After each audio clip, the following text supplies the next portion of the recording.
नमस्कार भावांनो बहिणींनो, मै चहा पाणी झाली. आता हारसूचा राहिलाय आमचा नाश्ता. हारसू भैयाचा काय झाला नाही अजून, त्याचा नाश्ता राहिलाय. पण ते म्हणते मला काय आत्ताच नाश्ता करायचा नाही मम्मी, मी घेतलाय चहा. आता चहा पाणी झाला, आता आपले कामं संपलेत. आता घरातले कामं गिमं आवरून घेतलेत.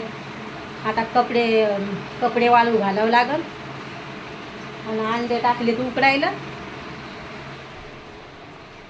आज बनवणार आहे अंड्याची भाजी. अंडे टाकेले उकडायला लागलेत. आता पाहू आता हारसू भैया कधी नाश्ता पाणी ते काय ते म्हणायला लागलाय मला काय नाश्ता पाणी करू वाटाना मम्मी. आता नाही म्हणायला लागलाय, मग थोडं थांबून करीन मी स्वयंपाक पाणी. आता कामं गिमं झालेत आता घरातले.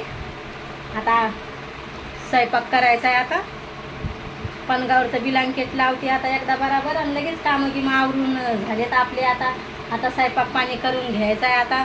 आता आरामानं चाललेत माझे कामं. म्हणलं आता आवरून घ्यावा पणगावरचं ब्लँकेट बराबर करा. आता हारसू भैया करण आंघोळ. आता उन्हाळ्याच्या सुट्ट्या आहेत, लेकरं आता उन्हाळ्याच्या सुट्ट्यात आळसतेच. आता उठण आता उठलाय त्यो. आणि दादा आता बरंच गिरस करण. घरातले काम आता काही आवरायचे, काही राहिलेत. कामं कधी संपतेत का? चहा पाणी नाही पित बाळा? हारसू भैयाची चालली होती टीव्ही पाहणं. म्हणलं आता उठ, म्हणलं आंघोळ गिंघोळ कर भैया. नाश्ता करायला नाहीच म्हणायला लागलाय त्यो. बळजबरी मी नाश्ता म्हणत असते त्याला, कर नाश्ता कर नाश्ता. आता आपले सगळे कामं राहिलेत, अर्धे झालेत अर्धे राहिलेत.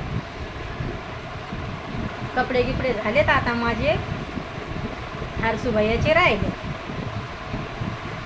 आता अंडे आता उन्हाळ्याचे मग खराब होतात, तर म्हणलं आता घरात जे अंडे ते संपून टाकावं म्हणलं ना. आता उन्हाळ्याचे काय अंडे घरात आणायचे नाही. आता तर अंडे टाकलेत उकडायला. भैया म्हणे सुक्कीच भाजी बनव मम्मी, तर मग थोडीशी भाजी बनवेन, थोडा भात बनवेन. भात बनवायचा भैया? तो नाही म्हणायला लागलाय भात खायला. 5-6 पोळ्या करीन लगेच. आता अंडे उकडून घेतलं तर मग थोडं थांबून करीन, म्हणजे लवकर आवरलं तर दिवस पण मोठा जातोय. आणि असं पण जेवण कोणी लवकर करत नाही घरातले, पण नाही म्हणते त्या, मग उशिरा करीन आता स्वयंपाक पाणी.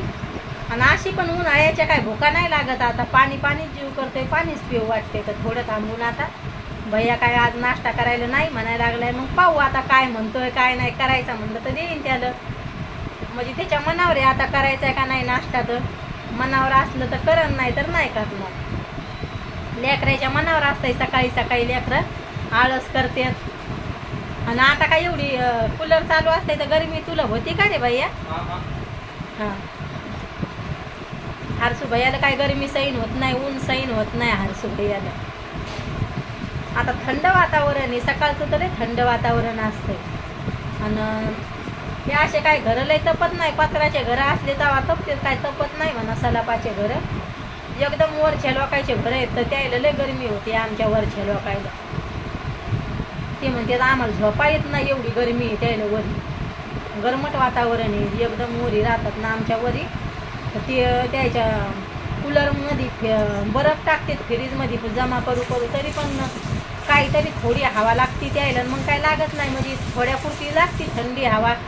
बरफ टाकतात वरचे लोक लगे, तसं बरफ टाकून देतात मग कूलरमध्ये.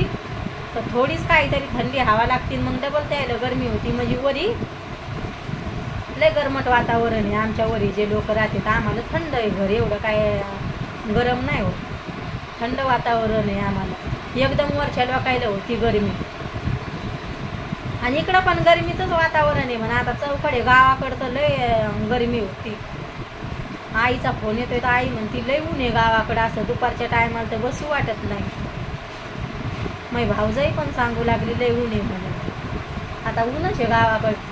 सिटीनं जरा फरक पडतोय उन्हाचा. सगळे घराच्या आत राहते. गावाकडं म्हणजे शेतातले कामं हे ते. कोण कांदा लावलेला असते, कोण काय लावलेलं असते. बाबानं लावले कांदा, तर मग बाबाला तर जावंच लागते पाणी द्यायला.